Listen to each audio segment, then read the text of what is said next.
여러분은 왜 어떤 사람들은 거의 즉시 치유를 받는 반면 다른 사람들은 둘 다 믿음이 있음에도 불구하고 끝없이 기다리는 것처럼 보이는지 궁금해한 적이 있나요?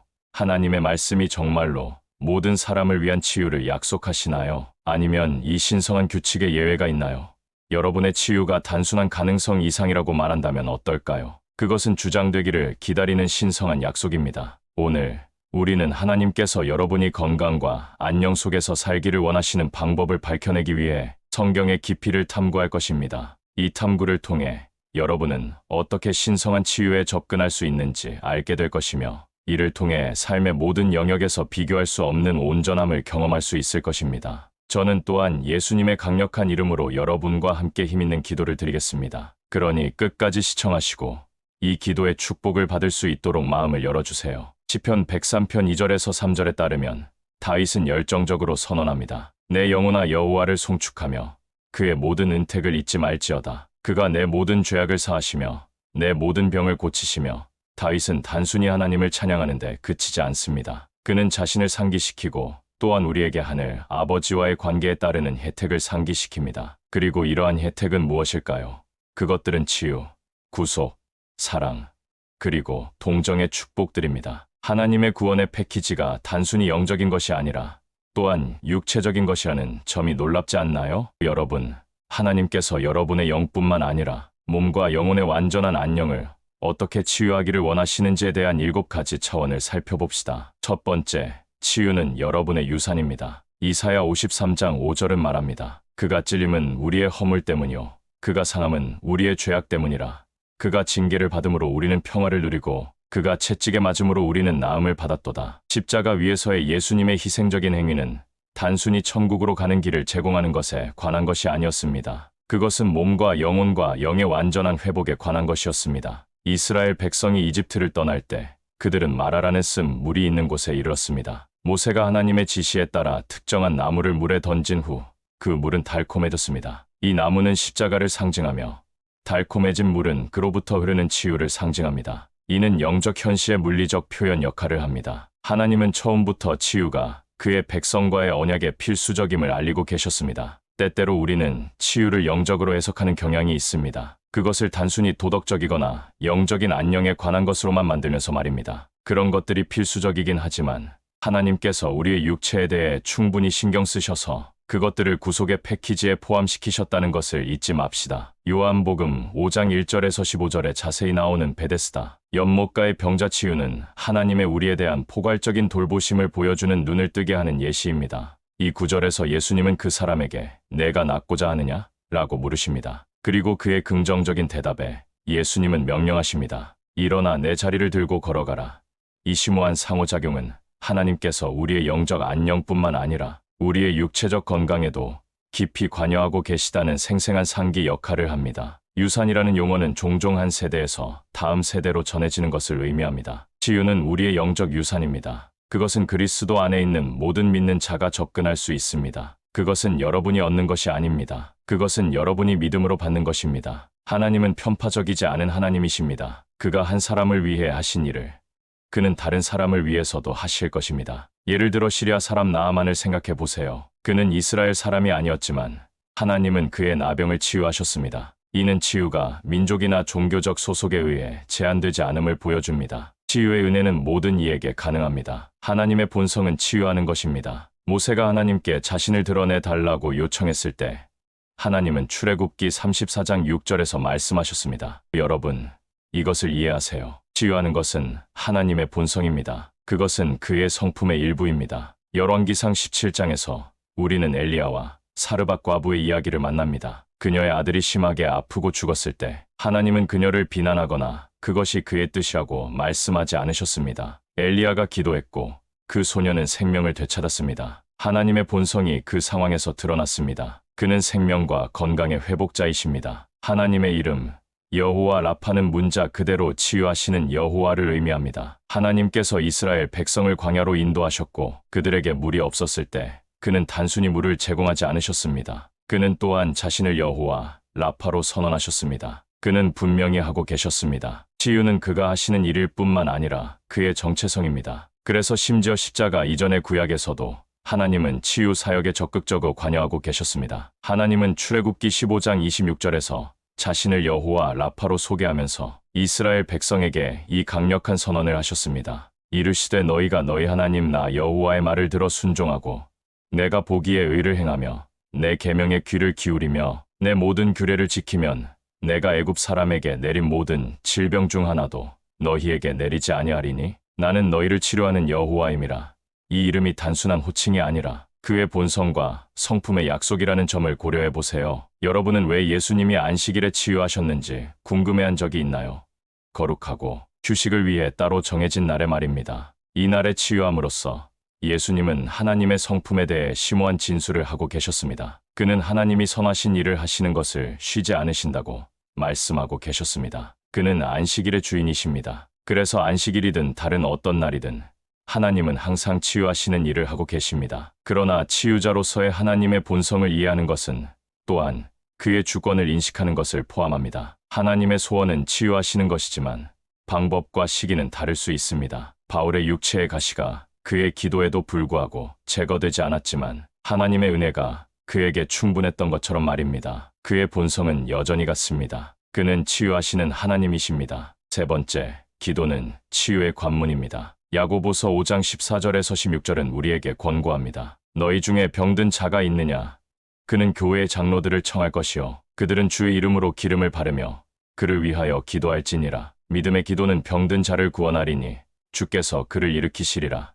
기도는 단순한 행위가 아닙니다. 그것은 관문이며 인간과 신성 사이의 접촉점입니다. 히스기야의 이야기를 생각해 보세요. 불치병에 직면했을 때 그는 얼굴을 벽으로 돌리고 기도했습니다. 하나님은 그를 치유하셨을 뿐만 아니라 그의 생명을 15년 더 연장해 주셨습니다. 놀라운 점은 하나님께서 히스기야의 기도에 응답하여 자신의 칙령을 바꾸셨다는 것입니다. 이는 기도의 힘을 보여줍니다. 단순히 요청하는 것이 아니라 하나님으로부터 치유를 받는 것입니다. 여러분, 믿음의 기도를 과소평가하지 맙시다. 베드로와 요한이 성전 문에서 날 때부터 안진뱅이 된 사람을 만났을 때 그들은 그에게 은과 금을 제공하지 않았습니다. 그들이 제공한 것은 훨씬 더 가치 있었습니다. 즉각적인 치유로 이어진 믿음의 기도였습니다. 이것은 점진적인 과정이 아니었습니다. 그 사람은 즉시 걷기 시작했습니다. 때때로 여러분과 여러분의 치유 사이에 서 있는 것은 믿음의 기도뿐입니다. 마찬가지로 우리는 기도의 공동체적 측면도 고려해야 합니다. 야고보는 단순히 기도하라고 조언하지 않고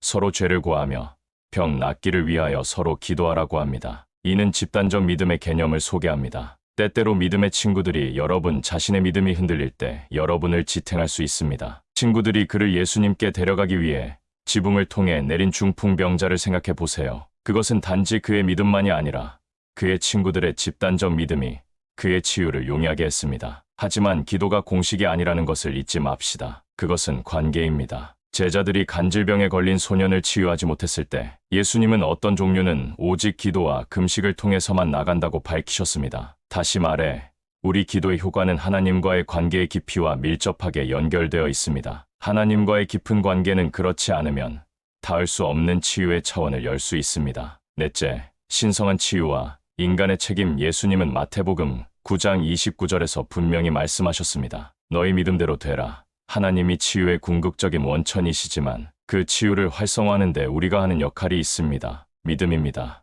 믿음 없이는 가장 강력한 기도조차 열매를 맺지 못할 수 있습니다. 하지만 이것이 무엇을 의미할까요? 혈루증을 앓던 여인을 생각해 보세요. 그녀는 의사들에게 모든 것을 썼지만 나아지지 않았습니다. 하지만 예수님의 옷자락을 만지는 순간 그녀는 온전해졌습니다. 예수님은 내 능력이 너를 온전하게 했다고 말씀하지 않으셨습니다. 그는 내 믿음이 너를 구원하였다고 말씀하셨습니다. 이 여인의 믿음이 예수님으로부터 치유의 덕을 끌어냈습니다. 예수님이 벳세다의 맹인을 치유하실 때도 침과 진흙을 사용하셨습니다. 왜일까요?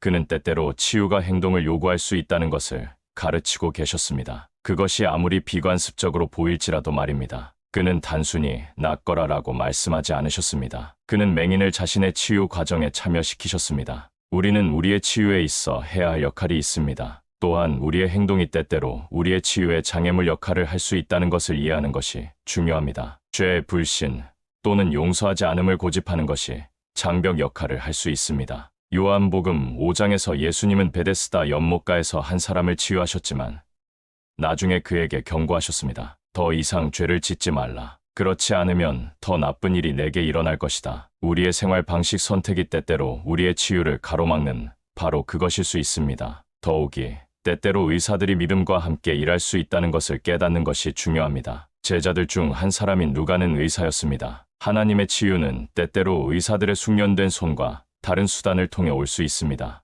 믿음은 이성의 포기가 아니라 그것의 완성입니다. 믿음과 인간의 책임은 별개의 실체가 아닙니다. 그들은 동전의 양면처럼 함께 작용합니다. 다섯째, 치유는 증거입니다. 요한계시록 12장 11절은 우리를 깨우칩니다. 그들이 어린 양의 피와 자기들이 증언하는 말씀으로써 그를 이겼으니 치유의 가장 간과된 측면 중 하나는 그것이 하나님의 선하심에 대한 증거, 그의 영원한 사랑과 무한한 능력에 대한 증거로 기능한다는 것입니다. 요한복음 9장에 나오는 날 때부터 맹인이었던 사람의 치유는 단순히 그의 육체적 시력을 회복시킨 것이 아니었습니다. 그것은 또한 그 기적을 목격한 사람들의 눈을 열었습니다. 그의 치유는 바리새인들 사이에서 논쟁의 주제가 되었고 결국 그의 부모들의 신앙 고백으로 이어졌습니다. 하나님이 여러분을 치유하실 때 그는 단순히 여러분을 육체적으로 회복시키는 것이 아닙니다. 그는 또한 여러분을 통해 자신을 다른 이들에게 드러내기 위한 무대를 설정하고 계십니다. 10명의 나병 환자의 치유를 생각해 보세요. 오직 한 사람만이 돌아와 감사하며 하나님께 영광을 돌렸습니다. 예수님은 그에게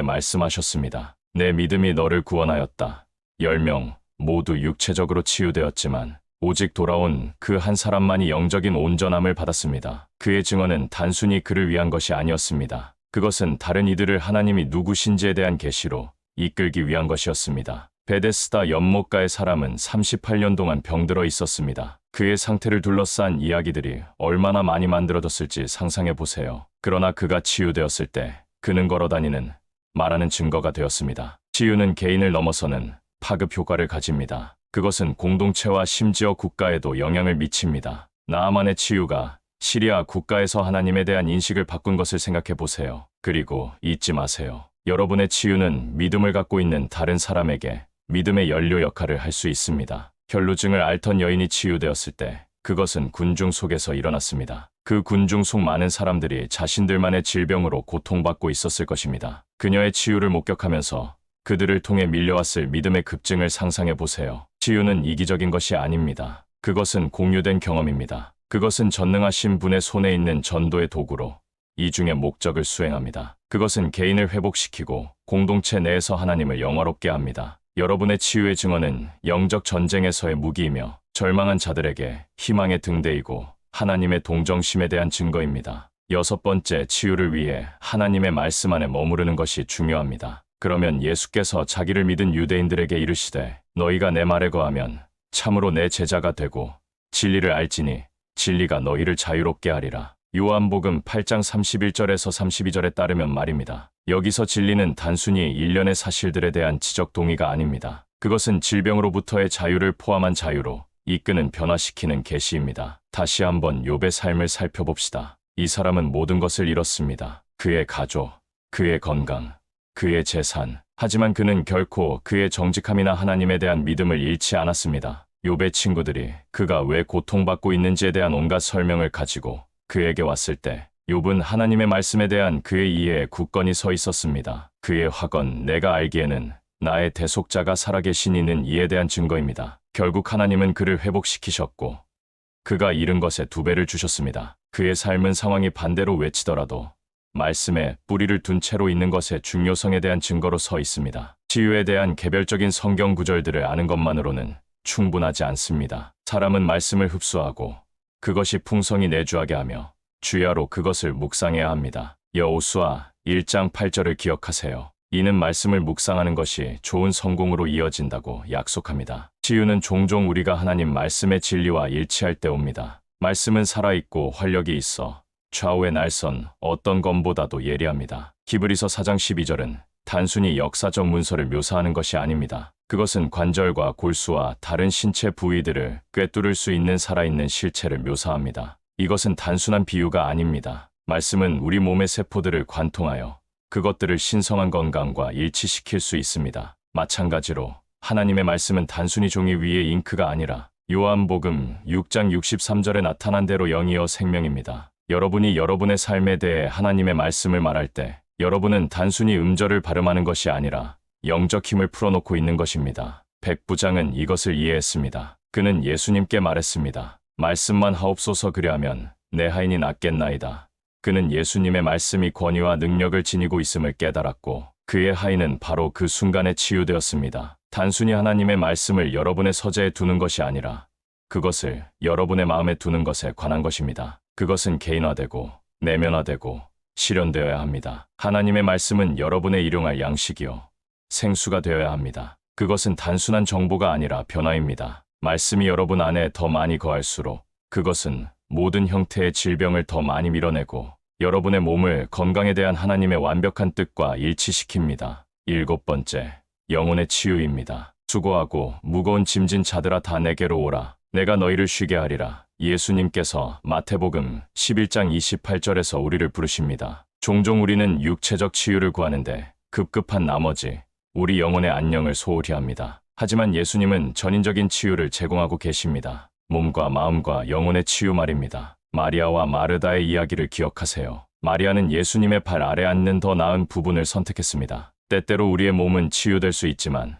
우리의 영혼은 여전히 불안 속에서 쇠약해지고 있습니다. 예수님이 우리에게 제공하시는 치유는 모든 것을 포괄합니다. 그것은 육체적 질병을 넘어 우리 존재의 핵심을 건듭니다. 사울 왕에 대해 생각해 보세요. 그는 악령에 시달렸고 오직 다윗이 하프를 연주할 때만 일시적인 안도를 찾았습니다. 그의 문제는 육체적인 것이 아니라 그의 영혼에 있었습니다. 어떤 육체적 치유도 그를 도울 수 없었을 것입니다. 우리는 때때로 우리의 영혼이 평화와 안식의 상태에 있어야 할 필요성을 간과합니다. 하지만 이는 전반적인 웰빙에 중요합니다. 영혼은 우리의 감정, 의지, 그리고 지성의 자리입니다. 그것이 좋지 않을 때 우리의 몸에 영향을 미칠 수 있습니다. 잠언 17장 22절은 말합니다. 마음의 즐거움은 양약이라도 심령의 근심은 뼈를 마르게 하느니라.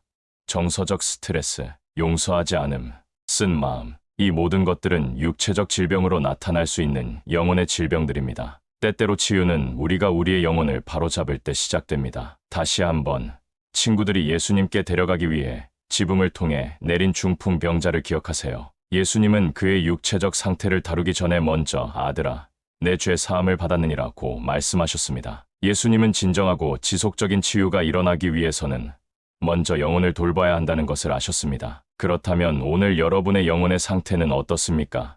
여러분은 수고하고 무거운 짐을 지고 있습니까? 이 세상의 염려로 짓눌려 있습니까? 예수님은 어떤 스파, 어떤 휴가, 어떤 수면도 줄 수 없는 종류의 안식을 제공하십니다. 영혼에서 시작하여 여러분 몸의 모든 세포에 영향을 미치는 안식입니다. 그것은 오직 그분만이 제공하실 수 있는 신성한 종류의 웰빙입니다. 오늘 저는 여러분과 단순히 성경적 통찰만이 아니라 제가 시간이 지나면서 배운 귀중한 치유의 지혜들도 나누고 싶습니다. 여러분이 할 수 있는 가장 중요한 변화 중 하나는 질병에 대해 말하는 방식입니다. 여러분, 절대로 질병을 여러분의 것으로 주장하지 마세요. 나는 이것이 있다, 또는 나는 저것이 있다, 또는 내 이것 또는 내 저것이라고 말함으로써 말입니다. 여러분은 질병을 주장하지 않고 치유를 주장합니다. 질병은 여러분에게 속한 것이 아닙니다. 그것은 또한 여러분의 친구들이나 사랑하는 사람들에게도 속하지 않습니다. 그러니 그들이 이것이나 저것을 가지고 있다고 말하는 것을 멈추세요. 대신에 그것을 공격으로 표현하세요.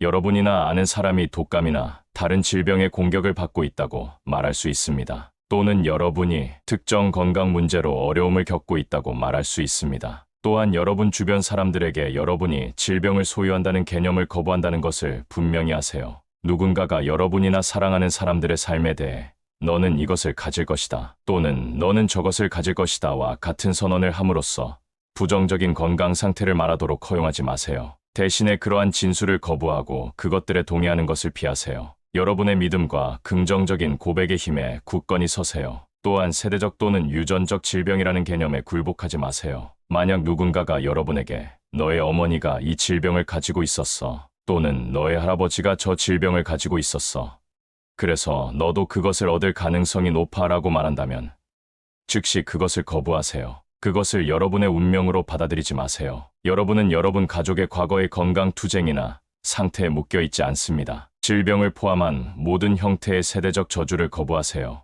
여러분이 그리스도 안에서 새로운 피조물이며 옛 세대적 저주들이 여러분에게 아무런 힘을 가지지 못한다고 믿음으로 선포하세요. 하나님의 치유와 온전함에 대한 약속은 여러분의 가족력과 상관없이 여러분을 위한 것입니다. 이제 여러분이 믿음으로 기도한 후에 증상이 지속된다면 낙심하지 마세요. 계속해서 기도하고 여러분의 치유를 확언하세요. 여러분의 몸에 축복을 선포하세요. 예를 들어 여러분은 내 콩팥은 예수님의 이름으로 축복받았습니다 라고 말할 수 있습니다. 공격받고 있는 여러분 몸의 어떤 부분에 대해서도 이와 같은 긍정적인 확언을 하세요. 거울을 보며 담대히 선포하세요. 나는 예수님의 이름으로 치유되었습니다. 그렇지 않다고 여러분을 설득하려는 원수의 어떤 제안도 거부하세요. 만약 여러분의 치유가 아직 완전히 나타나지 않았다면 사람들에게 여러분이 회복 과정 중에 있다고 말하는 것은 괜찮습니다. 투명하게 말하되 완전한 치유가 오고 있다는 여러분의 입장을 유지하세요. 더욱이 여러분의 치유에 관한 성령의 인도하심에 민감하세요. 그분이 가장 작은 세부 사항에서도 여러분을 인도하고 계신다는 것을 알면 놀랄 것입니다. 여러분의 믿음을 강하게 유지하고 여러분의 고백을 긍정적으로 하며 성령의 음성에 귀를 기울이세요. 하나님은 단순히 능하신 분이 아닙니다. 그분은 기꺼이 하시는 분입니다. 하나님은 신실하시며 그분의 소원은 여러분의 완전한 치유와 안녕입니다. 또한 여러분이 처방된 약을 정기적인 일정에 따라 복용하는 것처럼 잠언 4장 20절에서 22절은 우리에게 말합니다. 내 아들아, 내 말에 주의하며 내가 말하는 것에 내 귀를 기울이라. 그것을 내 눈에서 떠나게 하지 말며 내 마음 속에 지키라. 그것은 얻는 자에게 생명이 되며 그 온 육체의 건강이 됨이니라. 그러므로 만약 여러분이 증상과 싸우고 있다면 치유에 관한 성경 구절을 읽는 것을 주저하지 마세요. 또는 하루에 3번 치유에 관한 일련의 성경 구절들을 읽으세요. 또는 증상이 나타날 때마다 자주 읽으세요. 여러분이 약하거나 압도된다고 느낄 때마다 잠시 시간을 내어 여러분의 성경적 약을 섭취하세요. 하나님 말씀의 능력이 여러분의 영 깊숙이 스며들게 하여 여러분의 믿음을 새롭게 하고 여러분의 몸에 대한 공격에 맞서 서 있으려는 결심을 강화하세요. 이것은 단순히 시적인 아이디어가 아닙니다. 그것은 실제적이고 강력한 믿음의 실천 적용입니다. 여러분은 단순히 말씀을 읽는 것이 아니라 생명을 주는 하나님 말씀의 치유 능력을 여러분의 상황에 적용하고 있는 것입니다. 그러므로 여러분의 믿음을 굳게 잡고 성경을 여러분을 건강으로 되돌리는 약으로 삼으세요. 친구 여러분, 우리의 하나님이 치유의 하나님이심을 상기시키는 시편 103편을 기억합시다. 그분은 우리의 모든 질병을 치유하시고 우리의 힘을 새롭게 하시며 심지어 우리의 생명을 파멸에서 구원하십니다. 치유는 하나님의 자녀로서 여러분의 생득권이지만 그것을 주장하는 것은 여러분에게 달려 있습니다. 믿음을 가지세요. 하나님은 여러분이 치유되기를 원하십니다. 예수님의 이름으로 치유받으세요. 그리고 지금 바로 여러분의 치유에 대해 하나님께 감사하기 시작하세요. 왜냐하면 감사 자체가 행동하는 믿음의 한 형태이기 때문입니다. 이제 제 목소리를 듣고 계신 모든 분들께 함께 주님께 기도드립시다. 여러분이 이 기도의 모든 축복을 받을 수 있도록 저와 함께 이 기도를 드리기 원합니다. 우리의 은혜롭고 자비로우신 하나님께 기도합시다. 하늘에 계신 아바 아버지, 당신의 거룩한 이름을 찬양하며 모든 영광을 당신께 돌립니다. 당신은 천지의 창조주이십니다. 저는 당신의 은혜와 자비의 보좌 앞에 나아와 당신이 전능하신 하나님, 위대한 의사이심을 인정합니다. 당신은 여호와 라파, 우리의 모든 질병을 치유하시는 분이십니다. 주님, 당신의 위엄과 선하심은 인간의 이해를 넘어서며 저는 당신이 누구이신지로 인해 당신을 경배합니다. 아버지, 제가 당신과 다른 이들에게 죄를 지은 때를 용서해 주소서. 은혜로우신 주님,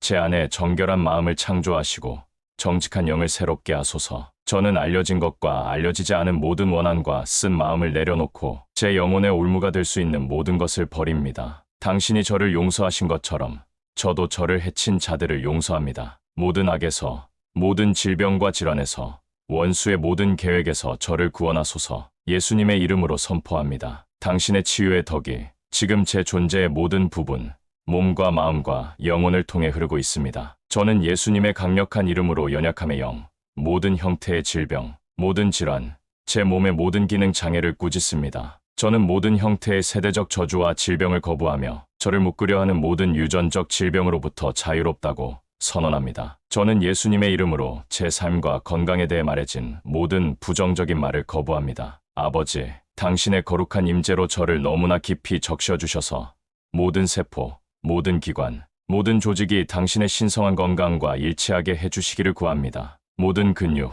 모든 시스템, 모든 관절, 모든 뼈가 당신의 치유의 능력으로 만져지게 하소서. 주님, 저는 시편 30편 4절의 말씀을 주장합니다. 여호와여, 내가 주께 도움을 구하였더니 나를 고치셨나이다. 예수님의 이름으로 선포합니다. 제가 죽지 않고 살아서 여호와의 일을 선포하리라. 저는 예수님의 채찍에 맞음으로 제가 치유되었음을 선포합니다. 아버지, 제 믿음을 강하게 해주셔서 제가 항상 당신의 신성한 능력과 영원한 사랑을 신뢰할 수 있게 해주시기를 기도합니다. 주님, 산을 움직이고 제 치유와 온전함의 길에 있는 모든 장애물을 극복하는 그런 종류의 믿음으로 저를 채워주시기를 구합니다. 아버지, 당신의 축복이 제 삶의 모든 영역에 넘치게 하소서. 저와 제 사랑하는 사람들을 방패처럼 둘러싸는 당신의 보호를 위해 기도합니다. 우리를 대적하여 만들어진 어떤 무기도 형통하지 못하게 하소서. 하나님 아버지, 제 사랑하는 사람들을 당신께 올려드립니다. 그들이 당신의 사랑과 은혜와 치유를 강력한 방식으로 경험하게 해주시기를 기도합니다.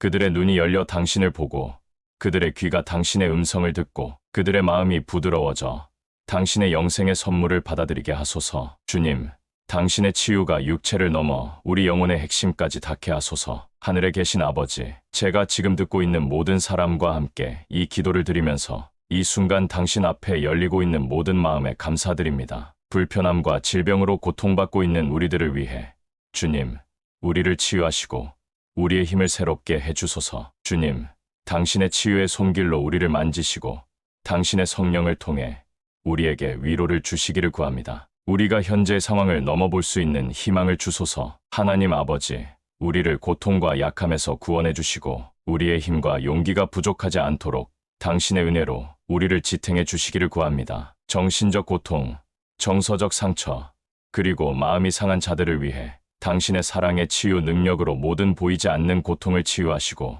모든 상처 입은 영혼을 위로해 주소서. 예수님의 이름으로 우리는 부정적인 생각, 분노, 중독, 자기 연민, 우울증, 불안, 그리고 다른 많은 정신적, 정서적 장애들에 대한 치유를 주장합니다. 아버지, 우리의 마음과 생각의 평화와 안정을 가져다 주시고 우리의 생각이 당신의 진리로 인도되게 하소서. 주님, 우리 중 믿음이 흔들리는 자들을 위해 우리가 당신을 신뢰할 때 우리의 믿음을 증가시켜 주시기를 구합니다. 우리의 영혼에 짐진 자들을 위해 당신께서 모든 이해를 뛰어넘는 안식과 평안을 주소서. 주님, 우리에게 다른 이들과 나눌 간증을 주시고 당신의 치유 능력이 당신의 영광을 위해 우리 삶에 나타나게 해주시기를 구합니다. 아버지, 우리에게 치유와 회복의 간증을 주소서. 주님, 우리를 머리부터 발끝까지 치유해 주셔서 감사합니다. 예수님의 이름으로 우리는 우리나 우리의 건강을 대적하여 만들어진 어떤 무기도 형통하지 못할 것을 선포합니다. 우리는 우리의 건강과 안녕을 대적하는 모든 힘을 묶습니다. 하나님 아버지, 당신과 함께라면 모든 것이 가능하며 당신이 오늘날에도 여전히 기적을 행하신다는 것에 감사드립니다. 주님, 제 기도를 들으시고 응답해 주셔서 감사합니다. 예수님의 강력한 이름으로 기도드립니다.